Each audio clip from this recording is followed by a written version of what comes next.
Проблема с черешите не е само в България. И в Германия е по същия начин. По същия начин хората реагират. Ето тук има няколко череши.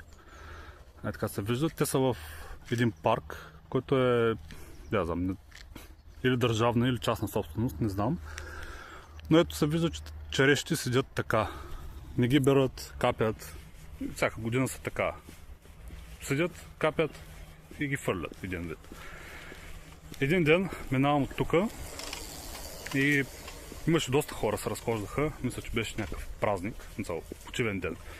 И имаше тук някакви хора, които май са от това място, където работят.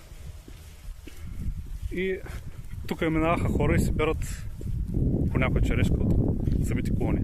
Един тук като се развика от тези, които ушат. Не знам дали работи тук наистина или просто някакъв сам поте инициативата да се кара на хората. Но и той тръгна такъв наежен да се кара на хората, защо берат череши. А тези череши, окей, не са на човека, който бере в момента. Просто се взима 2-3 докато върви. Но аз понеже ги следя вече няколко години, виждам, че ги оставят всяка година да окапят. И не ги едат. Не ги правят, не ги продават, нищо не ги правят. Какъв е проблема човек да се вземе? Реакцията на това в България е малумна. Също неговата, там черешата, за която става проблем, също не е негова. Какво ще стане, ако откъснеш няколко плода?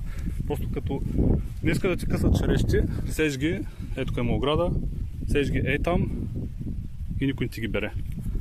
И няма никакви проблеми. Ти като си ги насял до оградата, покрай пътя, на всеки му се прияжда. Окей, в магазина има, но в магазина е някакси по-различно. Друга е като вървиш по пътя, просто да си вземеш 3 и това трябва да не е проблем на никой. Такова трябва да е обществото. Но както казах, дори тук в Германия се срещат такива, които да се развикват, защо береш череши?